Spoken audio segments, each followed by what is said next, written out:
আমাদের আজকের গল্প প্রিয়নাথ মুখোপাধ্যায়ের লেখা মৃত্যুর লুকোচুরি। গল্পটি নেওয়া হয়েছে দ্বারকার দপ্তর থেকে। গল্প পাঠে রয়েছে শুভ, শুভম, প্রীতম, রাজ চট্টোপাধ্যায় এবং আমি অপূর্ব। পোস্টার ডিজাইন করেছে কৌশিক। ভাষা পরিবর্তন এবং শব্দগ্রহণে রয়েছে ধূমকেতু। গল্পটি মন দিয়ে শুনুন। তবে হ্যাঁ, আমাদের চ্যানেলটিকে সাবস্ক্রাইব না করে থাকলে অবশ্যই করবেন। এই রকম গোয়েন্দা গল্প ও অ্যাডভেঞ্চার গল্প আমরা প্রায়ই নিয়ে আসি। তাহলে আর বেশি দেরি না করে চলুন শুরু করা যাক। আজকেও নিয়মের কিন্তু কোনো ভুল ত্রুটি হয়নি স্যার। আজকেও ঠিক সময় মতো এসেছে। আমার তো মনে হয় এমন কিছু আছে যেটা আসলে অন্য কোথাও তো ফেলা যাবে না, তাই এইখানে। বাইরে দাঁড়িয়েছিল কনস্টেবল। আমি থানার ভেতরে অফিসারের উল্টো দিকে চেয়ারে বসে একটা ফাইলে একমনে পড়ে চলেছিলাম। জটিল একটা ফাইল, বেশ কিছুদিন আগের একটা কেস। আমাদের এই থানার আন্ডারেই ওই কেসটা ছিল। মাসখানেকের মধ্যে কলকাতার বাইরে আমাদের যেতে হয়নি। শেষবার ওই গঙ্গার ধারে পাওয়া বৃদ্ধার মৃতদেহটাই খুঁজে পাওয়ার পরে বিলাসপুরে একবার যেতে হয়েছিল আমাকে। তারপর এই 6 মাসে সামান্য চুরি ডাকাতি ছাড়া আর তেমন কোনো অদ্ভুত কেসই আসেনি। এই নিয়ে বড় সাহেবের সঙ্গে একদিন কথা বলছিলাম। বড় সাহেব বললেন, তোমার জন্য কিন্তু এমনটা হচ্ছে। বছরখানেক আগে পর্যন্ত ওখানে এমন কিছু ব্যাপার ছড়িয়ে থাকতো যে পুলিশ সুবিধে করে উঠতে পারতো না। তুমি সমস্ত কেসগুলো হাতে নেওয়ার পরে সব কিছু সমাধান হয়েছে। নতুন করে আর তেমন কিছু হচ্ছেও না। সে কথা নয় স্যার, যা হচ্ছে কিন্তু তেমন কিছু তো হচ্ছে না যে পুলিশ সমাধান করতে পারবে না। আসলে পুলিশের বুদ্ধি এবং কার্যক্ষমতার উপর আমার বরাবরই বিশ্বাস ছিল। আমি নিজে পুলিশ বলে নয়, মাঝে মাঝে পদোন্নতির সাথে কিছু মানুষের আত্মবিশ্বাসও এমন বেড়ে যায় যেন সেটা আত্ম অহংকারে এসে দাঁড়ায়। কিন্তু আমার তেমনটা মনে হয় না। আমি এখনও সেই সাধারণ একজন তারকা। কিন্তু বড়বাবু কেমন যেন অন্যমনস্ক হয়ে গেল। তার দিকে তাকিয়ে থেকে আমি বললাম, ব্যাপারটা কি? আর বলবেন না। দাঁড়াও দাঁড়াও, বড়বাবু, একটা অদ্ভুত ব্যাপার বেশ কয়েকদিন ধরে হয়ে চলেছে।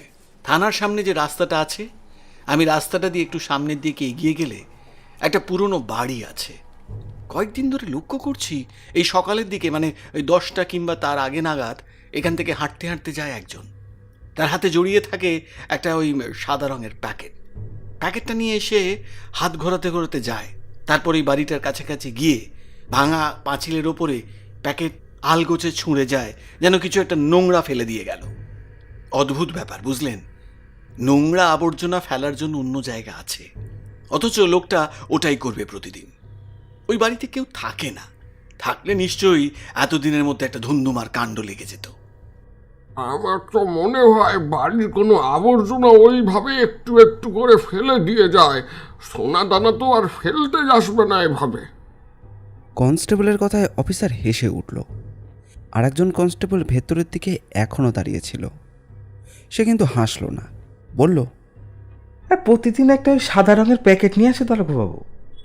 অত সাদা রঙের প্যাকেট যে কোথায় খুঁজে পাই সেটাই তো বুঝে উঠতে পারি না। আরে দারোগাবাবু, ওই হিসেবে কান দেবেন না।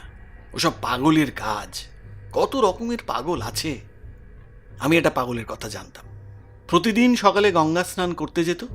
গঙ্গা স্নান করে একতাল মাটি তুলে এনে তারপর সেই মাটি নিয়ে গিয়ে মাঠের মাঝখানে এক জায়গায় একটা করে তাল বানিয়ে রাখত।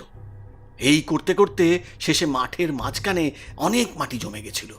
কিন্তু কী কারণে যে ও জমাচ্ছিল সেটা কেউ জানে না। অফিসার আর দুজন কনস্টেবল হাসতে লাগলো।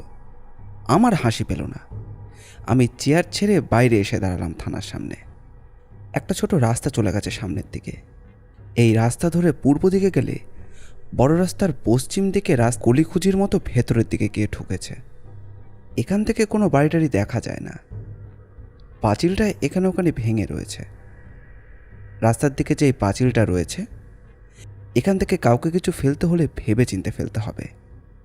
কিন্তু একজন সাধারণ মানুষ মানসিকভাবে সুস্থ হোক আর নাই বা হোক, এমন কাজটা সে করবেই বা কেন? আমার কিন্তু ব্যাপারটা সহজ বলে মনে হলো না। তবুও সেদিনটা ফাইলপত্র দেখে দলিল তৈরি করতে করতে প্রায় দুপুর পর্যন্ত। কাজটা সেরে ফিরে আসার পর বললাম, আচ্ছা, কাল যদি ওই লোকটা আবার ওইখানে আসে তাহলে একবার লোকটাকে ডাক দিও তো, ডেকে তাকে জিজ্ঞাসা করো। আবর্জনা ফেলার জন্য তাকে জিজ্ঞাসা করবো আমি? মান সম্মান কিছু থাকবে না মশাই। আপনাকে যেটা বললাম সেটা আপনি পড়েই দেখুন না। হতেই পারে যে তেমন কিছু নয়, ব্যাপারটা অতি সাধারণ। তবুও আসলে তো অনেক আবর্জনা থাকে যেগুলো খোলা জায়গায় ফেলা যায় না। আছে তেমন কিছু, হয়তো একটু একটু করে ওই ভাঙা বাড়ির উল্টো দিকে ফেলতে চাইছেন।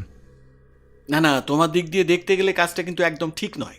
পরিত্যক্ত বাড়ি হোক আর যাই হোক, এভাবে আবর্জনা ফেলা যায় না। ঠিক আছে, আপনি যখন বলছেন তাহলে কাল আমি দেখব। কাল 10টা নাগাদ লোকটা আবার এখানে আসবে। কথাগুলো আমি অফিসারকে বলে এলেও আমি নিজেই কিন্তু ভুলে গেলাম। এখন হাতে তেমন কোনো কাজ নেই, তাই অফিস ঘরের পুরনো ফাইলপত্র দেখাশোনা যেখানে করি, সেখান থেকে দু একটা অমীমাংসিত কেস যদি বেরিয়ে আসে তাহলে সেগুলো নাড়াচাড়া করার চেষ্টা করব। আসলে কাজ না থাকলে যা হয়, বড় সাহেবকে বলে কোনো লাভ হবে না। তিনি আমায় কোনো থানার আন্ডারে ডিটেকটিভ হিসেবে রাখতে রাজি হবেন না। তিনি আমার পদোন্নতি করিয়ে আমাকে একরকম ঘরেই বসিয়ে রেখেছেন ওখানে। সকালে অফিস ঘরের কাছেই বসেছিলাম, এমন সময় কনস্টেবল এসে জানালো থানার অফিসার আমাকে ডেকে পাঠিয়েছেন। তখন আমার মনে পড়ে গেল সেই লোকটার কথা। তাহলে কি সত্যি সত্যি লোকটার ব্যাপারে কিছু জানা গেল? আমি বেশ উত্তেজিত হয়েই অফিসারের ঘরে গিয়ে পৌঁছলাম। দেখি একজন কনস্টেবল সেখানে দাঁড়িয়ে রয়েছে এবং অফিসারের টেবিলের ওপর রাখা একটি সাধারণ প্যাকেট। প্যাকেটের ভেতরে কিছু আছে বলেই মনে হলো। অফিসারের মুখটা থমথমে। আমি এগিয়ে গিয়ে সামনের চেয়ারে বসতেই অফিসার বললেন, অদ্ভুত ব্যাপার, কিন্তু প্যাকেটের মধ্যে কি আছে আপনি কি জানেন? আরে আমি কি করে জানবো? আমাকে তো জানানোর জন্যই বলেছি। তাহলে একটা কাজ করুন, আপনি প্যাকেটটা খুলে দেখুন। আমি সাদা প্যাকেটের দিকে তাকিয়ে আস্তে আস্তে সামনের দিকে হাতটা বাড়িয়ে প্যাকেটটা নিচের দিকে তুলে আনতেই বুঝতে পারলাম সামান্য ভারী সেটা। এক একটা করে গিট খুলে তারপর ভেতরের দিকে তাকিয়ে দেখতেই অবাক হয়ে গেলাম। আরে এটা তো দেখছি একটা ছোট্ট পাথর। এইবার অফিসার হাহা করে হেসে উঠল, বলল, পাথর ফেলার জন্য তো আর তাকে গ্রেপ্তার করতে পারবো না দারোগা বাবু। সেটা তো অবশ্যই নয়, তবে পাথর ইনি ওইভাবে একটা সাদা প্যাকেটের মধ্যে জড়িয়ে ওপাশে ফেলতে যাবেন কেন? পাগলামি সাহেব, পাগলামি। পাগলামি ছাড়া এমন কাজ আর কেউ করতে পারে না। নিশ্চয়ই এই কদিন পাঁচিলের ওপরে এবং সাদা রঙের কাগজে অনেক জমে গেছে, আপনি দেখবেন। অফিসার আর কনস্টেবল ব্যাপারটাকে বেশ সহজভাবে নিচ্ছিল, আমি কিন্তু নিতে পারছিলাম না। বললাম, কেন জানি না মনে হচ্ছে সত্যি সত্যিই আমরা কিছু একটা। আমার কথায় অফিসার আমার মুখের দিকে তাকালো, তারপর বলল, দারোগা বাবু, এই যে এই সাদা প্যাকেট আর এই পাথরের মধ্যে কোনো রহস্য লুকিয়ে নেই। প্রতিদিন আমরা এই দৃশ্য দেখতে পাচ্ছি, এর মধ্যে নতুন কি থাকবে বলুন তো? আর এর মধ্যে অপরাধের কোনো গন্ধও লুকিয়ে নেই। যদি থাকতো তাহলে পুলিশের থানার সামনে দিয়ে তা নিয়ে যাবে এত বড় সাহস কি কারোর হতে পারে? আপনি বলুন। এই তো আজ আপনার কথায় আমি তাকে হাতে নাতে ধরলাম, তারপর এই পাথর পেলাম। আমি আর কিছু বললাম না। বুঝতে পারছিলাম অফিসার এই ব্যাপারটায় তেমন গুরুত্ব দিচ্ছেন না। অফিসার এই থানায় নতুন বদলি হয়ে এসেছে। এখানকার যে অফিসার আগে ছিল তার সঙ্গে আমার বেশ চেনাশোনা হয়ে গিয়েছিল। এর সঙ্গেও হতে সময় লাগবে, তাই আর সেখানে অপেক্ষা না করে থানা থেকে বাইরে বেরিয়ে এলাম। কি মনে হতে সেই পুরনো পরিত্যক্ত ভাঙা বাড়িটার পাঁচিলের কাছে গিয়ে দাঁড়ালাম। বাড়িটা একতলা, তবে ওপরের ছাদের কাছেও একটা ঘর আছে। সামনের দিকটা ফাঁকা, বাগানের মতো ছিল এক সময়। এখন সেখানে বড় বড় জঙ্গল হয়ে গেছে। এই বাড়িটার পেছনের দিকে ছোট্ট মতো একটা গেট একসময় থাকলেও এখন সেই জায়গাটা ভেঙে পড়েছে। সেখান থেকে খুব সহজেই ভেতরে ঢুকে যাওয়া যায়। সেই কারণেই হয়তো বাঁশের বেড়াকে এই বাড়ির মালিক কিংবা অন্য কেউ গেটের মতো জায়গাটা বন্ধ করে রেখেছে। রাস্তাটা পশ্চিম দিকে গিয়ে আবার বাঁক নিয়ে বাঁদিকে সামনে ঢুকে গেছে। কি মনে হতে সেই পথে এগোতে গেলাম। অনেকটা ঘুর পথে আবার সেই বাড়িটার বড় গেটের কাছে এসে দাঁড়ালাম। একটা লোহার বড় গেট রয়েছে। এটা একটা লোহার বড় গেট, তবে তালা দেওয়া। তালাটা দেখলেই বোঝা যায় আজ থেকে অনেক বছর ধরে এই গেটটা খোলা হয়নি। ধুলো পড়ে আছে, তাছাড়া কেমন যেন জংও ধরতে শুরু করেছে। সোজা বাড়িটার দিকে তাকালাম। একতলা বাড়ি হলেও কিন্তু বেশ বড়। এখন ভালোভাবে দেখা গেল বাড়িটার মাঝখান দিয়ে একসময় একটা পথ ছিল। সেই পথ এখন ঘাসে ঢেকে গেছে। দুপাশে বাগানের মতো জঙ্গল হয়ে উঠেছে এবং তার মাঝখান দিয়েই হেঁটে যাওয়া যায়। মনে মনে ভাবলাম, সত্যি হয়তো আমি একটু বেশি ভেবে ফেলেছি। তারপরে কি যেন একটা মনে হতেই এদিক ওদিক তাকিয়ে দেখে সেই বন্ধ গেটের একপাশের ভাঙা পাঁচিলে একটা অংশ দিয়ে সামান্য লাফিয়ে বাড়ির ভেতরে নেমে পড়লাম। আর সঙ্গে সঙ্গে সামনের দিকে তাকিয়ে আমার চোখ স্থির হয়ে গেল। আমার থেকে মাত্র 3 হাত দূরে বড়সড় একটা সাপ বোধহয় চুপ করে নিজের মতোই চলে যাচ্ছিল। আমি ঝাঁপিয়ে পড়ায় সে আমার দিকে ঘুরে তাকালো। আমার পকেটে রিভলভার রয়েছে, কিন্তু রিভলভার বার করে গুলি করতে যতটা সময় লাগবে তার আগে যদি সাপটা ছোবল মারে। তার গায়ের রং কেমন কালচে, কিন্তু লম্বা আর বেশ বড়সড়। মাথাটা সে আস্তে আস্তে ওপরের দিকে তুলে আনলো, আর তারপরে দেখতে পেলাম একটা ফণা তুলে ধরেছে সে। একটা অদ্ভুত হিসির শব্দ বেরিয়ে আসছে তার মুখ থেকে। আমিও বাধ্য হয়ে কোমরের কাছে রিভলভারটায় হাত দিলাম। অকারণে কোনো কিছু হত্যা করা আমার নিয়ম বিরুদ্ধ। এমনকি অপরাধীকেও আমরা সচরাচর গুলিটা তার পায়ে করে থাকি, কিন্তু যদি নিজের জীবনের উপর ব্যাপারটা চলে আসে তখন আলাদা হয়। দিনের বেলাতেও চারপাশটা কেমন যেন অন্ধকার হয়ে আসছে বলে মনে হলো। আমি একভাবে সাপটার দিকে তাকিয়ে আছি। এখনও সাপটা ফণা তুলে আছে। এইভাবে যে কতক্ষণ সময় কেটে গেল তা কিন্তু মনে নেই। তারপরে হঠাৎ করে কি যেন একটা শব্দ হতেই জঙ্গলের অন্যদিকে সে মাথা ঘুরিয়ে চলে গেল। আমি নিজের মনে মনেই বললাম, উফ, সত্যি পুরনো জায়গায় এভাবে ঢুকে পড়াটা সত্যি ঠিক ব্যাপার নয়। চারপাশে তো জঙ্গল রয়েছেই, তার মধ্যে আরে ওটা কি? ওপরে ওই ঘরের জায়গাটায় কি একটা নড়ে উঠল বলে মনে হলো। আমার নিশ্চিত মনে হলো ছাদের একতলার উপর যে ঘরটা রয়েছে তার অবস্থা খুবই খারাপ, এবং সেই ঘরের জানালাটার কাছে সত্যি সত্যি কিছু একটা নড়ে উঠল। আমি সেই দিকে একভাবে তাকিয়ে দেখছি, এবং মনের মধ্যে একটা অদ্ভুত ব্যাপারও চলছে। সামনে এগিয়ে যাব কিনা ভাবছি, কারণ একটু দূরেই ছিল জঙ্গলের মতো। জঙ্গলটা বড়, তার মধ্যে দিয়ে হেঁটে গেলে আবার যদি কোনো বিপদ। কিন্তু আমি বিপদের ভয় করলাম না। রিভলভারটা কোমরে গুজে একপাশ থেকে মোটা একটা লাঠি তুলে নিয়ে জঙ্গলের মধ্যে শব্দ করতে করতে সামনের দিকে এগিয়ে গেলাম। হাঁটতে হাঁটতে একদম ভাঙা বাড়িটার কাছে এসে পড়েছি। বাড়িটার বাইরের দরজাটা ভেঙে পড়েছে। উকি মারতে মনে হলো ধুলো ময়লা ছাড়া বাড়িতে আর কিছুই নেই। এদিক ওদিক ভালো করে তাকিয়ে দেখে চলে আসতে যাব, এমন সময় ঘরের মেঝের ওপর চোখ পড়তেই আমি অবাক হয়ে গেলাম। ঘরের মেঝেতে পায়ের ছাপ, বেশ অনেকগুলো পায়ের ছাপ বলে মনে হলো। সিঁড়ির কাছ থেকে পায়ের ছাপগুলো ধুলোর ওপর দিয়ে এগিয়ে এসেছে পেছনের দরজাটার দিকে, আবার সেখান থেকে চলে গেছে ওই দিকেই। ওই একটা জায়গা ছাড়া আর অন্য কোথাও পায়ের ছাপ নেই। অদ্ভুত ব্যাপার, বাড়িতে এমন পায়ের ছাপ এলো কোথা থেকে? তাছাড়া পায়ের ছাপ তো পুরনো বলেও মনে হচ্ছে না। কি মনে হতে দরজার কাছ থেকে বেরিয়ে এলাম। পেছনের দিকে ওই থানার কাছে রাস্তা দিয়ে যে দিকটা যায় সেই দিকটায়। আরে সেই লোকটা যে সাদা কাগজটা পাঁচিলের ওপার থেকে এদিকে ফেলেছে, সেটা কোথায় গেল? সেটা তো দেখতে পাচ্ছি না। এদিক ওদিক তাকিয়ে দেখলাম বাড়িটা পাঁচিলের ধার ঘেঁষে নয়, সেখান থেকে খানিকটা ফাঁকা জায়গা রয়েছে। তবে প্রায় ঘণ্টাখানেক ধরে বাড়ির আশেপাশে সমস্ত জায়গা ঘুরেও কিন্তু কোনো সাদা রঙের কাগজ কিন্তু আমি দেখতে পেলাম না। এবার অবাক হয়ে গেলাম, অফিসার কনস্টেবল তো কেউ মিথ্যা কথা বলবে না। তাছাড়া লোকটাকে যেন আমি একবার দেখেছি, কিন্তু তাহলে সেই সাদা কাগজগুলো গেল কোথায়? অদ্ভুত ব্যাপার, অফিসারের কথাই প্রায় মাঝখানে কিংবা অল্প সময় ধরেই লোকটা কাজটা করেছে। তাহলে এতদিন ধরে এতগুলো সাদা কাগজ এবং তার মধ্যে থাকা পাথরটা গেল কোথায়? তাহলে কি পুরনো পরিত্যক্ত বাড়িতে সত্যি সত্যিই কেউ থাকে, কিন্তু তার জন্য বাইরে থেকে একজন সাদা কাগজে জড়িয়ে রাখা পাথর ছুঁড়বে কেন? আবার এগিয়ে এলাম। বাইরের দরজাটার কাছে পায়ের ছাপগুলোর দিকে ভালো করে তাকিয়ে দেখলাম। আজ কিংবা কালের মধ্যেই পায়ের ছাপ বলে মনে হচ্ছে। কিছুই বুঝে উঠতে পারছিলাম না, তাই আর তখন সেখানে দাঁড়ালাম না। পরিত্যক্ত ভাঙা বাড়িতে এমন জঙ্গলের জায়গায় বেশিক্ষণ এক জায়গায় দাঁড়িয়ে থাকা ঠিকও নয়, এবং ঢোকার সঙ্গে সঙ্গে যে সাপটাকে দেখতে পেয়েছি ওরকম আরও কয়েকটা যে এখানে নেই তা কেই বা বলতে পারে। অফিসে ফিরে এলাম, কিন্তু ব্যাপারটা আমার মাথা থেকে গেল না। ফাঁকা মাথায় অনেক কিছু এসে ভিড় করতে থাকে। যদি কোনো একটা কেস আমার হাতে এই মুহূর্তে থাকতো তাহলে হয়তো এমন হতো না। অন্য কোনো কেস নেই বলে এই ব্যাপারটা আমার মাথার মধ্যে সত্যি ব্যাপারে ঘুরে ফিরে আসতে লাগলো।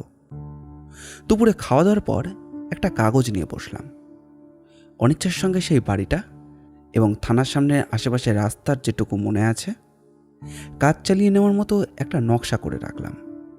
তারপর একটা আন্দাজ করলাম, ওই পথে যাওয়ার সময় লোকটা যদি সাদা কাগজ ছুঁড়ে দেয় তাহলে ঠিক কোথায় কাগজগুলো যেতে পারে। তাহলে যেতে পারে বাড়ির মধ্যে পেছনের দিকে জানলার নিচে যে খোলা জায়গাটা আছে সেখানে। সঙ্গে সঙ্গে আরও একটা অদ্ভুত চিন্তা আমার মাথায় এলো। আমি বুঝতে পারলাম একবার হলেও ওই বাড়িটায় আমার যাওয়া প্রয়োজন, আর তা না হলে অন্য একটা কাজ করতে হবে। সেদিন গোটা দিনটা বসে বসেই পরিকল্পনা তৈরি করলাম। সকাল 10টা বাজার বেশ খানিকটা সময় আগে সাদা পোশাকে বাড়ি থেকে বেরোলাম। শুধু সাদা পোশাকেই নয়, তার সঙ্গে মুখে লাগালাম নকল দাড়ি এবং নকল গোঁফ, এমনকি মাথার ওপর একটা অদ্ভুত দর্শন টুপিও চাপিয়ে রাখলাম, যাতে কেউ আমায় দেখলে চট করে চিনতে না পারে। তার সঙ্গে পরলাম একটি রংচঙে জামা, পরনে প্যান্টের বেলাতেও তাই। সমস্ত কাজ ছেড়ে নিয়ে ঘরের আয়নার দিকে তাকিয়ে নিজেই অবাক হয়ে গেলাম। এটা সত্যি আমি? নিজেকে তো নিজেই চিনতে পারছি না, আর চিনবই বা কেমন করে? এরকম ছদ্মবেশে তো আমি কখনোই লাগাইনি। তাছাড়া ডান গালের ওপর যে আঁচিলটা রয়েছে তার জন্য আরও বেশি অচেনা লাগছে। তারপরে বেরিয়ে পড়লাম থানার দিক থেকে। যেই বড় রাস্তাটা ভেতরের দিকে চলে গেছে সেই বড় রাস্তার একপাশে চুপ করে দাঁড়িয়ে রইলাম। একটু পরেই দেখতে পেলাম একটি লোক। বড় রাস্তার কাছে পাশাপাশি কয়েকটা দোকানপাট রয়েছে। এই দোকানের কাছে কি যেন একটা কিনছে। তারপর কেনা হয়ে গেলে দেখতে পেলাম তার হাতে সাদা রঙের একটা প্যাকেট ঝুলছে। এবার আমি তার পিছু নিতে শুরু করলাম। ততক্ষণে থানাটা দূর থেকে দেখা যায়। একজন কনস্টেবল থানার বাইরের দিকে বেরিয়ে আছে। সেই লোকটা ডান দিকে তাকিয়ে একবার হাসলো, তারপর ভেতরের দিকে চলে গেল, বোধহয় অফিসারকে খবর দেওয়ার জন্য। লোকটি থানার দিকে যখন তাকালো ঠিক তখনই আমি তার মুখটা ভালো করে দেখতে পেলাম। মুখে খোঁজা খোঁজা দাড়ি আর গলায় একটা গামছা রাখা, ময়লাটে একটা প্যান্ট এবং একটা অপরিষ্কার জামা। মাথার চুল মাঝারি হলেও অবিন্যস্ত। সে একবার থানার দিকে তাকিয়ে সামনের দিকে এগিয়ে গেল। আমি এখন তার থেকে বেশ খানিকটা দূরে। একবার মনে হলো সে পেছনের দিকে তাকাচ্ছে, এবং সেটা বুঝতে পেরে আমি একটি বাড়ির আড়ালে চলে গেলাম। কিন্তু সে আবার এগিয়ে যেতে লাগলো। তার হাতে সেই সাদা কাগজটা তখনও তুলছে। একটা কাজ করলো। এবার সে যেতে যেতে হঠাৎ থমকে দাঁড়িয়ে পড়ল, এবং সে দাঁড়ালো ভাঙা পাঁচিলের ঠিক পেছনে। একবার থানার দিকে তাকিয়ে দেখে নিল, আর তার সঙ্গে দেখতে পেলাম তার হাতে দুলতে থাকা সেই কাগজটা ছুঁড়ে ফেলতে যাবে, হঠাৎ করে একটা অদ্ভুত ব্যাপার ঘটে গেল। আমার চোখের সামনে মুহূর্তের মধ্যে তার কোমরের কাছ থেকে ততক্ষণে বেরিয়ে এসেছে আরও একটা সাদা রঙের কাগজ, এবং সেই সাদা রঙের প্লাস্টিকের কাগজটা ছুঁড়ে ফেলে দিল বাইরের দিকে, আর বাহাতে থাকা সেই কাগজটা নিজের কোমরের কাছে গুজে রাখলো। তারপর দ্রুত পায়ে সামনের দিকে এগোতে লাগলো। আচ্ছা, এই ব্যাপার। তাহলে এখন লোকটার পিছু নিয়ে দেখা যাক। আমি আর দেরি করলাম না। প্রাচীলের কাজটা পেরিয়ে যাওয়ার সময় একবার উল্টো দিকে তাকালাম, আর ঠিক তখনই মনে হলো খসখস শব্দে কেউ যেন এদিকে আসছে। কিন্তু তখন আর সেদিকে দেখবার মতো সময় নেই। আমি সামনের দিকে হাঁটতে লাগলাম। লোকটা কিন্তু বেশ খানিকটা দ্রুত হেঁটে বাড়ির চৌহদ্দি এবং থানার জায়গাটা পেরিয়ে হাঁটার গতিটা ধীরে করলো। ছোট রাস্তা দিয়ে সোজা এগিয়ে এসে প্রথমে সে ডান হাত ধরল। এইভাবে চলতে চলতে বেশ খানিকটা এগিয়ে এসে আমি বুঝতে পারলাম সে একটা কারখানার দিকে এগিয়ে চলেছে। থানার কাছাকাছি একটা টায়ার তৈরি করার কারখানা বহু দিন ধরে রয়েছে। সেখানে এসে দেখলাম ভিড়ের মধ্যে সে মিশে গেল। ঠিক এই সময় কারখানার প্রথম শিফটের লোকেদের ছুটি হয় এবং দ্বিতীয় শিফটের লোকেরা কারখানায় প্রবেশ করে। সেও তাদের মধ্যে কারখানায় ঢুকে পড়ল। দ্বিতীয় শিফট এখন মানে 11টা থেকে শুরু, আবার 2টো নাগাদ এরা বাইরে বেরোবে। 2টোর আগে আমি এখানে আসতে। কথাটা মনে মনে ভাবে সেখান থেকে বেরিয়ে এলাম। উদ্দেশ্য ছিল সেই বাড়িটার কাছে যাওয়া। যত দ্রুত ফিরে আসা যেত তত দ্রুতই ফিরে এলাম। যত দ্রুত ফিরে আসা যায় তত দ্রুতই ফিরে এলাম সেই বাড়িটার ভাঙা পাঁচিলের কাছে। পাঁচিল দিয়ে নিচের দিকে ঝুঁকে পড়লাম, কিন্তু না, কোথাও সেই সাদা রঙের ছুঁড়ে দেওয়া প্যাকেটটা নেই। এদিক ওদিক কোথাও নেই। ঠিক তখনই মনে হলো ওই বাড়িটার ভেতর থেকে কেউ যেন আমাকে লক্ষ্য করে চলেছে। কে লক্ষ্য করছে সেটা কিন্তু বোঝা গেল না। একবার মনে হলো ভেতরে ঢুকে পড়ি, তারপরে কি একটা মনে হতো সেখান থেকে বেরিয়ে এলাম। অফিসার বলল, আরে আরে, কি ব্যাপার কি ব্যাপার? হ্যাঁ, আপনি থানার ভেতরে ঢুকে আছেন কেন? আপনার সঙ্গে আমার কিছু কথা বলার আছে। এখন আমি ব্যস্ত আছি, এখন এই মুহূর্তে আপনার সঙ্গে কথা বলতে পারবো না। আরে আরে দারোগাবাবু, আপনি? হুড়মুড় করে থানায় ঢুকে পড়েছিলাম। কনস্টেবল দুজন আমাকে বাধা দেওয়ার চেষ্টা করেছিল। অফিসার চেয়ার ছেড়ে উঠে দাঁড়িয়ে একটু রেগেই উঠেছিল, কিন্তু নকল চুল আর আঁচিলটা খুলে ফেলতে তারা আমাকে চিনতে পারল। কনস্টেবল লজ্জা পেয়ে সরে গেল। আমি সামান্য হেসে চেয়ারে বসে বললাম, আপনার ওই সাদা প্যাকেটওয়ালাকে নিয়ে আমার কিছু জানার আছে। সব কথাই খুলে বললাম। আমার কাছে সমস্ত কথা শোনবার পর অফিসার বলল, কিন্তু এটা কি করে সম্ভব? ওই বাড়িটা তো পরিত্যক্ত, ওখানে কেউ থাকে না। তাহলে হঠাৎ করে কেউ থাকতে যাবে কেন ওখানে? আর লোকটা প্রতিদিন খাবার কিনে ওই বাড়ির মধ্যে ছুঁড়ে দিয়ে, কিন্তু যতদূর সেদিন তাকে ধাওয়া করেছিলাম তার হাতে তো 2টো সাধারণ প্যাকেটের একটাতে পাথর ছিল। আপনি বুঝতে পারছেন না, ওইটা শুধুমাত্র আমাদেরকে বোকা বানাবার জন্য। আমি স্পষ্ট দেখেছি যে ওই সাদা প্যাকেটে পাথর নিয়ে সে ঘুরে বেড়ায়। ঠিক ওই বাড়িটার কাছে গিয়ে অন্য একটা প্যাকেট সে নিজের কোমর থেকে বার করে ছুঁড়ে দেয়। কাজটা সে চট করে এমনভাবে করে যে কেউ বুঝতেই পারবে না। সবাই ভাববে পাথর দেয়া প্যাকেটই সে ছুঁড়ে দিয়েছে। কিন্তু আপনি সত্যি সত্যি দেখেছেন যে ওই প্যাকেটের মধ্যে পাথর ছিল না? সামনের দোকান থেকে লোকটা কিছু একটা নিয়েছিল, এবার কি নিয়েছিল সেটা আমি জানি না। দোকানদারকে গিয়ে জিজ্ঞাসা করলেই সেটা বেরিয়ে যাবে। কিন্তু আমি বলতে চাইছি আমাদের একটু সাবধান থাকতে হবে। নিশ্চয়ই কিছু একটা প্ল্যান করেছে লোকটা, না হলে হঠাৎ করে এতদিন ধরে পরিত্যক্ত থাকা বাড়িটাই এসে ওইভাবে প্যাকেটের ভেতর করে কি ছুড়ে দিচ্ছে। এবার কিন্তু আমার কথা চিন্তা করলো। অফিসার টেবিলের কাছ থেকে হাতটা রেখে বেশ কিছুক্ষণ ভেবে নিয়ে তারপর বলল, তাহলে আমরা বাড়ির ভেতর ঢুকে গিয়ে দেখি না আসলে ওখানে কি হচ্ছে? আমার মনে হয় এটা খুব একটা ঠিক হবে না। সোজা গিয়ে ঢুকে আমরা হয়তো কিছুই পাবো না, কারণ আমি ওখানে গিয়েছিলাম, সাদা কোনো প্যাকেট কোথাও পড়ে নেই।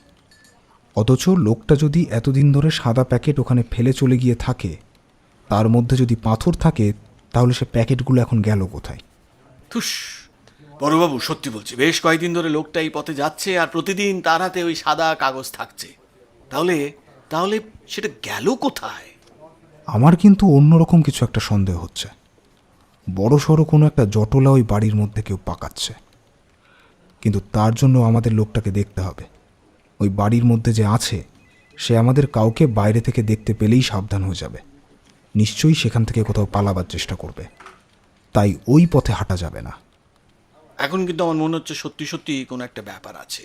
কনস্টেবলও কিন্তু বারবার বলছে যে ও নাকি যাওয়ার সময় প্রতিদিন থানার দিকে একবার তাকাতে তাকাতে তারপর যায়। আর সবচেয়ে আশ্চর্য ব্যাপারটা হলো লোকটাকে কিন্তু এই দিকে এর আগে দেখেছি বলে একদম মনে পড়ে না। আমারও তাই মনে হচ্ছে, লোকটা এখানকার নয়। যতদূর মনে পড়ছে মাস কয়েক আগে নরহরিপুরের কাছে একটা থানায় একদিন বিকেলের দিকে বিস্ফোরণ হয়েছিল, মনে আছে? যাক, তাহলে আপনার মনে পড়েছে। সেই কারণেই কিন্তু আমি ব্যাপারটাকে এত সহজে উড়িয়ে দিচ্ছিলাম না। শুধু নরহরিপুর নয়, এমন আরও 6টা থানায় বিস্ফোরণ হয়েছিল, এবং প্রতিটা বিস্ফোরণ হয়েছিল বিকেলের দিকে। সেই বিস্ফোরণে কিন্তু থানার ভেতরে থাকা কেউ বাঁচে না। যতটা সাবধানে হোক আমাদের কাজ করতে হবে, তাড়াহুড়ো করা চলবে না। ভেবে চিন্তে সমস্ত কাজ আমাদের করতে হবে। সব ব্যাপারে কথা বলার প্রয়োজন নেই। তারা লোকটার সঙ্গে যেমন করে প্রতিদিন দেখা করে তেমনভাবেই করবে, এবং তারা যেন বাড়ির দিকে নজর রাখার চেষ্টাও না করে। আমিও এখন আর দিন কয়েকের মধ্যে ওই বাড়ির দিকে যাব না। সেখান থেকে বেরিয়ে পড়লাম সেই কারখানাটার উদ্দেশ্যে। একটু দূরে গিয়ে দাঁড়ালাম। তখনও সন্ধ্যা হতে একটু সময় বাকি রয়েছে। 2টো নাগাদ ভেতরে যারা ঢুকেছে তারা এবার বাইরে বেরোবে, আর যারা বাইরে আছে তারা এবার ভেতরে ঢুকবে। এই ভিড়ের মধ্যে আসল লোকটার উপর নজর রাখা কিন্তু সহজ ব্যাপার নয়। তাই আমি এমন একটা জায়গায় দাঁড়িয়ে আছি যেখান থেকে লোকটাকে চট করে দেখা যাবে। কিন্তু আমি সেখানে দাঁড়িয়ে থাকার পরও ভেতরের লোকেরা যখন বাইরে বেরিয়ে এলো, সেই লোকটাকে কিন্তু আমি আর দেখতে পেলাম না। ভেতর থেকে বাইরে বেরিয়ে আসা অনেক লোকেদেরই খেয়াল করলাম, কিন্তু সেই ময়লা প্যান্ট আর জামা পরা লোকটাকে দেখতে পেলাম না। আমার মনে হয় লোকটি বুঝতে পেরেছে যে কেউ ওর উপর নজর রেখে চলেছে, তাই সে ফাঁকি দিয়ে নিজেকে গোপন করেছে। কিন্তু সেটাই বা হয় কী করে? আমি তো ছদ্মবেশে রয়েছি। তাছাড়া আমি এমন জায়গায় দাঁড়িয়েছি সেখান থেকে চট করে গেটের কাছ থেকে আমাকে দেখাও যায় না। তাহলে সে বুঝলো কী করে? অনেক চিন্তা নিয়ে সেদিন বাড়িতে ফিরে এলাম। তবে কেমন যেন একটা মনে হচ্ছিল। তবে এত তাড়াতাড়ি কিছুই ঘটবে না, আমার হাতে বেশ খানিকটা সময় রয়েছে। পরের দিন সকাল 10টার সময় আবার আগের ছদ্মবেশ ধরলাম। আজ মনে মনে স্থিরই করে নিলাম যে লোকটাকে খুঁজে বার করব। তার অবশ্য একটা কারণ ছিল। আজ শুক্রবার, কারখানা আজকে বন্ধ থাকে। তাই লোকটা যদি প্যাকেট নিয়ে যায়ও, তাহলে লোকটা তো আর কারখানায় যেতে পারবে না, তাকে ফিরে যেতে হবে। সেই মতো বড় রাস্তার কাছে গিয়ে দাঁড়ালাম। যথাসময়ই লোকটা এলো। দোকান থেকে কী যেন একটা কিনে নিয়ে তারপর সাদা প্যাকেটে সেটাকে ভরে নিল। তারপর একটু সামনে গিয়ে দেখতে পেলাম আজ নিজের ধুতির আড়ালে কী যেন একটা লুকিয়ে এনেছে। কনস্টেবল আগের মতোই তাকে দেখে হাসলো। লোকটাও তার দিকে তাকালো এবং সামনের দিকে এগিয়ে গেল। তারপর একবার পেছনের দিকে তাকিয়ে ঘুরে দেখে নিয়ে মুহূর্তের মধ্যে প্যাকেটটা বদলে নিয়ে ভারী প্যাকেটটা ছুঁড়ে দিল। আর এই মুহূর্তে আমি আরও একটা ব্যাপার বুঝতে পারলাম। এক মুহূর্তের মধ্যে লোকটা প্যাকেটে একটা গিট বেঁধে দিয়েছিল। প্যাকেটের ভেতরে যা আছে সেটা যেন বাইরে না বেরিয়ে আসে। তারপর দ্রুতভাবে সামনের দিকে হাঁটতে লাগলো। আমিও হাঁটতে লাগলাম। হাঁটতে হাঁটতে আমরা সেই কারখানার কাছে এসে পড়েছি। কারখানার গেট বন্ধ, কিন্তু সে আমাকে দেখতে পায়নি, কারণ যথেষ্ট দূরত্ব রেখেই আমি তাকে অনুসরণ করছিলাম, এবং সেটা করা আমার কাছে খুব একটা কঠিন ব্যাপার নয়। কারখানা পেরিয়ে আমরা ঘুরে আবার বড় রাস্তার কাছে এলাম, এবং বড় রাস্তা ধরে চলতে চলতে সে হঠাৎ পাশের এক গলির মধ্যে ঢুকে পড়ল। আর তারপর গলির মধ্যে ঢুকে যেন অদৃশ্য হয়ে গেল। আমি গলির সামনে ফিরে আসতেই বললাম, লোকটা গেল কোথায়?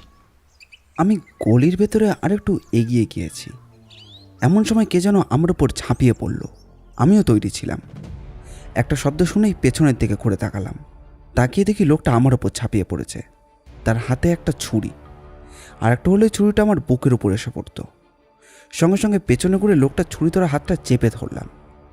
অন্য হাত দিয়ে সে আমার গলার কাছটা চেপে ধরতে বুঝতে পারলাম সে চেহারা একটু ছোট হলে কি হবে, তার গায়ে রয়েছে প্রচণ্ড জোর। ধাক্কাধাক্কিতেই আমি মাটির উপর পড়ে গিয়েছিলাম। কোমরের কাছে কোচা রিভলভারটা রয়েছে, কিন্তু সেটা বার করে আনার জন্য আমার অন্য হাতটা তো খালি করতে হবে। আমার গায়ের ওপর উঠে বসেছে, আর ছুরিটা আমি অন্য হাত ধরে চেপে রয়েছি, এবং যেই হাতটা আমার খালি রয়েছে সেই হাতটা ক্রমশ আমার দিকে নেমে আসছে। আসলে আমি মাটিতে শুয়েই রয়েছি, তাই জোর সেভাবে পাচ্ছি না। সে আমার উপর সম্পূর্ণ জোর কাজে লাগাতে পারছে। দুই পায়ের হাঁটু দিয়ে সে আমার পেটের কাছটা চেপে ধরে রেখেছে। তার হাতটা নামাতে নামাতে আমার গলার কাছে একদম এসে পড়েছে। তার মুখে একটা হিংস্র ভাব। আমায় মেরে তুই এখান থেকে পালাতে পারবি ভাবছিস? পারবি না। এমন সময় রাস্তার দিক থেকে কার যেন আসার শব্দ শোনা গেল। সে একবার মুখ তুলে তাকালো, আর আমি সুযোগ পেয়ে গেলাম। লোকটা আমার গলা টিপতে আসছিল। তাকে এক ঝটকায় সেই হাতটা সরিয়ে দিয়ে তার গাল বরাবর মারলাম একটা ঘুষি। ঘুষি লাগায় সে ছিটকে গেল মাটিতে। তার হাত থেকে ছুরিটাও ছিটকে পড়ল একপাশে। ছুরিটা তুলে আনতে যাবে, তাড়াতাড়ি রিভলভারটা বার করে তার দিকে তাক করলাম। খবরদার, একদম ছুরিতে হাত দেওয়ার চেষ্টা করলে কিন্তু গুলি চালাবো। তবে সে আমার কথা শোনার মতো মানুষ নয়, এটা বুঝতে পেরেছিলাম। সে এগিয়ে গিয়ে ছুরিটাই ধরতে গেল, আর আমাকে বাধ্য হয়ে তার হাত লক্ষ্য করে গুলি চালাতে হলো। গুলির শব্দে চারপাশে লোকজন বেরিয়ে এলো। লোকটা ততক্ষণে রক্তাক্ত হাত ধরে চেপে বসে রয়েছে। বেরিয়ে আসা লোকেদের চোখে মুখে চাপা গুঞ্জন। একজন তো বলেই ফেলল, আরে আরে দারোগাবাবু, আপনি আপনি গুলি করলেন কেন? এখন এসব কথা বলার সময় নেই। লোকটা একটা বড় সড়ো কিছু পরিকল্পনা করেছে। আচ্ছা, এই লোকটা তোমাদের এখানে কতদিন ধরে থাকতে এসেছে? মাস দুয়েক মতো হবে এসেছিল, তারপর ছেলেটা বাইরে কোথায় যেন কাজে গেছে। ওর সাথে আবার কি হলো? তোমাদের মধ্যে একজন গিয়ে থানায় খবর দাও, 2 জন কনস্টেবলকে নিয়ে আসতে বলো। ওকে একবার হাসপাতালে নিয়ে যেতে হবে। লোকটা কিন্তু মুখে কোনো কথা বলছে না, হিংস্র দৃষ্টিতে আমার দিকে তাকিয়ে আছে। মনে হলো সে এই সময় আর কিছুই বলতে চায় না। অফিসার খবর পেয়ে নিজেই এলেন। জিপে তুলে তার হাতে দড়ি বেঁধে দেওয়া হলো এবং নিয়ে যাওয়া হলো হাসপাতালের দিকে। লোকটা যে ঘরে থাকতো, স্থানীয় লোকেদের সাহায্যে সেই ঘরে গিয়ে ঢুকলাম। এদিক ওদিক খুঁজতে খুঁজতে তার ঘরের বিছানার নিচের দিকে পাওয়া গেল অদ্ভুত একটা জিনিস। এই সমস্ত জিনিস একমাত্র বোম তৈরি করার জন্যই কাজে লাগতে পারে। এই সব কাজ করছে, জায়গা দিয়েছিলাম, ঘর ভাড়া দিয়েছিলাম, এখানে কারখানায় কাজ করে থাকবে, কিছুদিন পর এখান থেকে অন্য কোথাও বাড়ি দেখে চলে যাবে বলেছিল। ভুল করেছ, এবং তার আশেপাশে কয়েকটা কারখানায় বোম বিস্ফোরণের খবর শুনতে পেয়েছিলে? আমরা মুখ্য সূক্ষ্ম মানুষ যারা নিত্যদিন কারখানায় কাজ করি, অত কিছু তো আমরা জানি না। তবে হ্যাঁ, যেন শুনেছিলাম এই কোথায় যেন মাসে তাকিয়ে একটা কারখানার বিকেলের দিকে বোম পড়েছিল, কেউ বাঁচে না সেখান থেকে নাকি। মনে হয় এই লোকটা তার ছেলের সঙ্গে ওই বোম তৈরি করার কাজটা করছিল, আর তাদের টার্গেট ছিল এবার আমাদের থানা। আমার কথা শুনে সকলেই অবাক হয়ে গেল। বোমের জিনিসপত্র দেখে সকলেই বাইরে বেরিয়ে গেছে। আমিও সেখানে থাকার মতো সাহসিকতা কিংবা বোকামি কোনোটাই দেখাতে পারলাম না। থানা থেকে 2 জন কনস্টেবলকে সেখানে পাহারায় রেখে আমি চলে এলাম। তখনও আসল কাজ বাকি ছিল। সেদিন সন্ধ্যার অন্ধকারে অফিসার এবং কনস্টেবলদের নিয়ে পাঁচিল টপকে ওই পরিত্যক্ত বাড়িটায় গিয়ে ঢুকলাম। এমনভাবে ঢুকলাম যেন কারোর কোনো শব্দ না হয়। তারপর ভাঙা দরজা দিয়ে আস্তে আস্তে উপরে উঠে গেলাম। পরিত্যক্ত পুরনো বাড়িটায় দোতলার কাছে যে ঘরটা রয়েছে, সেই ঘরের জানালাটা বন্ধ, তবে জানালার এক জায়গায় একটু খসে পড়েছে। সেখান থেকে চোখ রেখে ঘরের ভেতরে তাকালাম, আর তারপরেই দেখতে পেলাম যে একটা মোমবাতির আলো জ্বলছে এবং ছড়িয়ে রয়েছে বোম তৈরির খানিকটা জিনিসপত্র। একপাশে একটি ছেলে কাগজের মধ্যে খুব গভীরভাবে কিছু একটা দেখে চলেছে এবং মাঝে মাঝে পেন্সিল দিয়ে কিছু একটা আঁকাআঁকি করছে।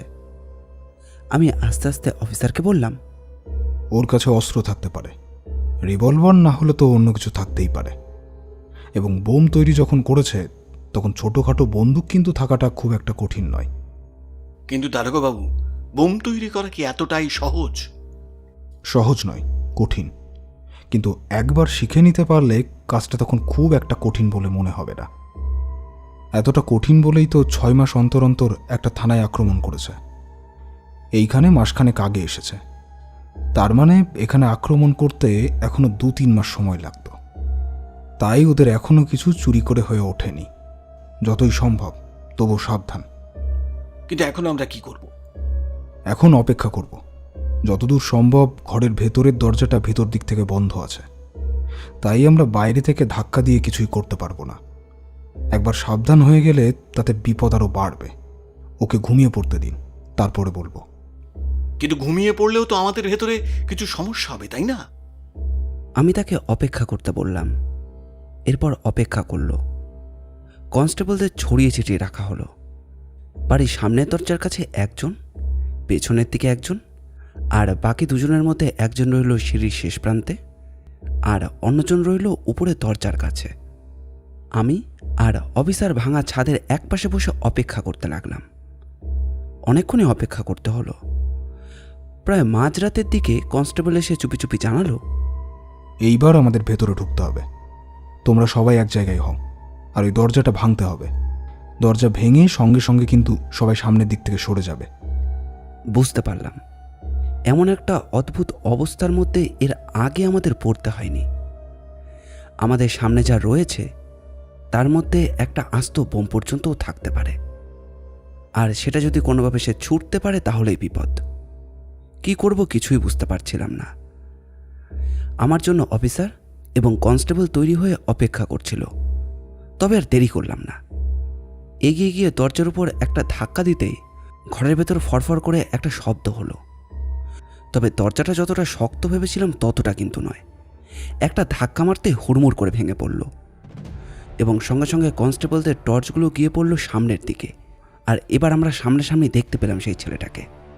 কনস্টেবলদের টর্চের আলো ওর চোখের সামনে পড়তেই সে হতভম্ব হয়ে গিয়েছিল। আর সেই মুহূর্তেরই সুযোগটা নিলাম আমি। ছুটে গিয়ে ওর হাত দুটো পেছন করে ধরে ফেললাম এবং সে ছাড়াবার চেষ্টা করে চিৎকার করে বলল, ছেড়ে দাও, ছেড়ে দাও, আমায় বলছি ছেড়ে দাও।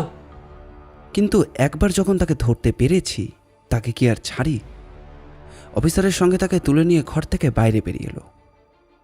কনস্টেবলদের পাহারা সেই বাড়ির আশেপাশেও রইল, কারণ ঘরের মধ্যে বোম তৈরির খানিকটা জিনিসপত্র পাওয়া গেছে। সেদিন রাত্রে বড় সাহেবের কাছে খবরটা পাঠালাম। বড় সাহেব পুলিশের দল পাঠিয়ে এই বাড়ি থেকে এবং ওই বস্তির মতো জায়গাটার ভেতর থেকে বোম নিয়ে যাওয়ার ব্যবস্থা করল। তার সঙ্গে ওই দুজনকে হাসপাতালেও পাঠানো হলো। পরদিন সকালে আমি আর ওই অফিসার হাসপাতালে গেলাম। পুলিশি পাহারা রয়েছে ছেলেটার ঘরে, তার মাথায় ব্যান্ডেজ করা। আমি বললাম, এমন কাজ তোমরা কেন করছিলে? ছেলেটা প্রথমে উত্তর দিল না, তারপর বলল, আমার দাদাকে ওরা মিথ্যে কথা বলে ফাঁসিয়েছিল। ওই পুলিশের দল আর ওরা মিলেই কাজ করেছিল, আমার দাদাকে ফাঁসি দিয়েছিল, তাই আমি তার বদলা নিয়েছি। তোমার দাদা? আমার নাম রাঘব, আমার দাদার নাম ছিল রতন। মা মারা যাওয়ার পর আমার বাবা আমাদের দুজনকে মানুষ করেছিল, কিন্তু আজ থেকে প্রায় 3 বছর আগের কথা। একদিন বৃষ্টির সময় আমি আর দাদা যখন বাড়িতে এলাম, দেখতে পেলাম আমরা যেখানে থাকতাম সেখানকার একজন মহাজনের সঙ্গে বাবার জোর কথা কাটাকাটি চলছে। বাবা কিছু টাকা ধার নিয়েছিল, সেটা ঠিকমতো ফেরত দিতে পারছিল না, তাই সে ভয় দেখাচ্ছিল আমাদের বাড়ি ছেড়ে দেওয়ার জন্য। বাবাও তাকে বলে দিয়েছিল বাড়ি সে ছাড়বে না, সে যা খুশি করে নিতে পারে। তারপর পুলিশ এসে বাবাকে তুলে নিয়ে গেল। বাবা নাকি কোথায় কার বাড়িতে চুরি করেছে, কিন্তু বাবা এসব কিচ্ছু করতো না।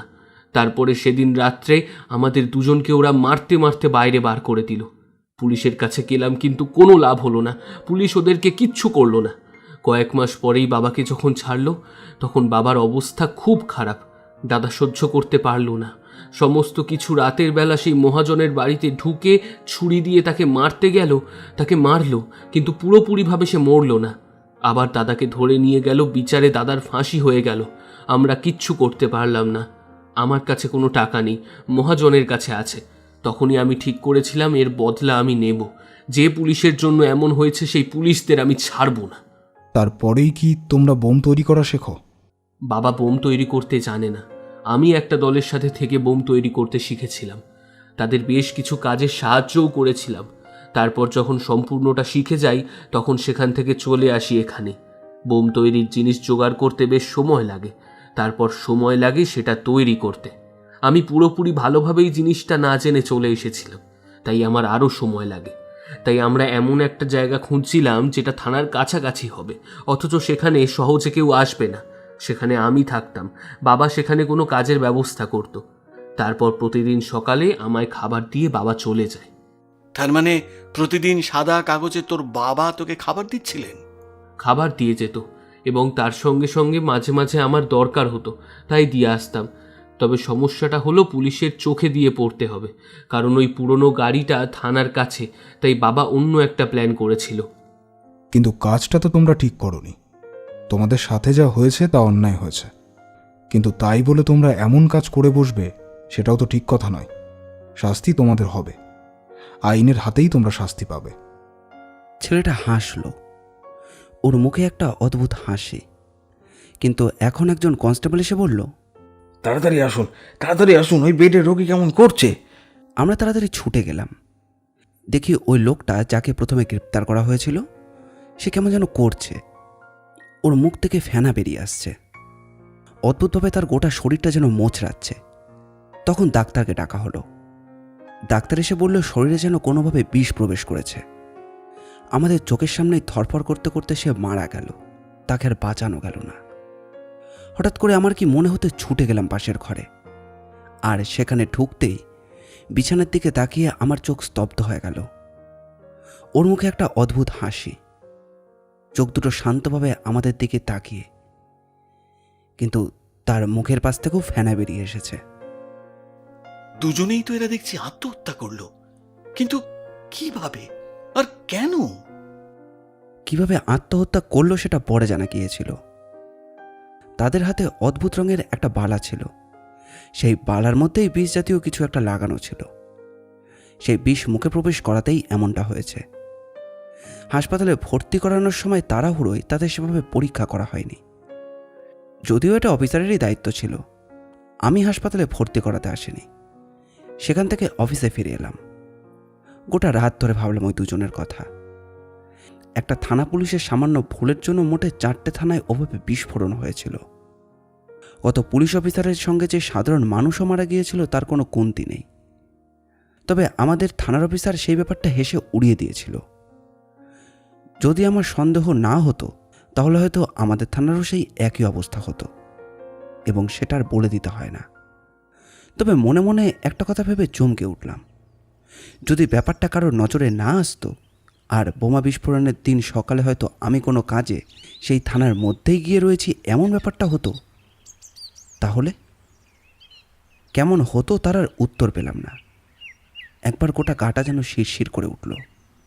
চেয়ার ছেড়ে উঠে আমি বাইরে রাস্তার কাছে এসে পড়লাম। ঠান্ডা একটা হাওয়া এসে আমার গায়ে ধাক্কা দিল। আমাদের গল্পটি ভালো লাগলে অবশ্যই লাইক এবং কীরকম লাগলো সেটি কমেন্ট করে জানাবেন। আমরা আপনাদের মধ্যে থেকে একটি কমেন্ট পিন করে দেব। এই রকম গোয়েন্দা গল্প ও অ্যাডভেঞ্চার গল্প আমরা প্রায়ই নিয়ে আসি। আমাদের চ্যানেলটি ঘুরেও আসতে পারেন। আমাদের চ্যানেলটিকে সাবস্ক্রাইব করে আমাদের পাশে থাকবেন। আপনাদের যাতে নোটিফিকেশান মিস না হয় সেজন্য হোয়াটসঅ্যাপে একটি চ্যানেলও খোলা হয়েছে। চ্যানেলের লিঙ্ক ভিডিওর ডেসক্রিপশন বক্সে দেওয়া রইল।